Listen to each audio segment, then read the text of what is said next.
સુરતના પાંડેસરા વિસ્તારમાં એક યુવકની હત્યા થતા ચકચાર મચી જવા પામી હતી. 25 વર્ષીય કિરણસિંહ નામક યુવકની હત્યા કરવામાં આવી હતી.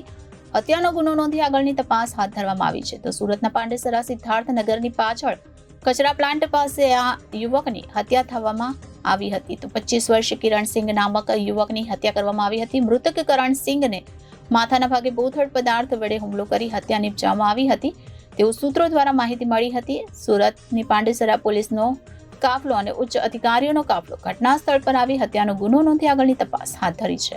સુરતના પાંડેસરામાંથી હત્યા કરાયેલી લાશ મળી આવી હતી. મંગળવારે સવારે પાંડેસરા વિસ્તારમાંથી 25 વર્ષીય યુવકનો મૃતદેહ મળી આવ્યો હતો. પોલીસ દ્વારા પ્રાપ્ત માહિતી અનુસાર 8:30 વાગે કંટ્રોલ રૂમમાંથી ફોન આવ્યો હતો, જેમાં સિદ્ધાર્થનગર સબસ્ટેશન પાસે એક મૃતદેહ હોવાની માહિતી મળી હતી. ઘટના સ્થળે પહોંચ્યા બાદ પોલીસે તપાસ કરી અને કેટલાક મહત્વપૂર્ણ દસ્તાવેજોના આધારે મૃતકની ઓળખ 24 વર્ષીય કિરણસિંહ નામે થઈ હતી. મૃતક મૂળ ઉત્તર પ્રદેશના હમીરપુરનો રહેવાસી હતો અને સુરતમાં મજૂરી કામ કરતો હતો.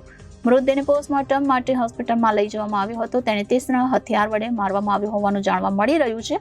આ બનાવ બાદ પોલીસે હત્યાનો ગુનો નોંધી વધુ તપાસ હાથ ધરી છે.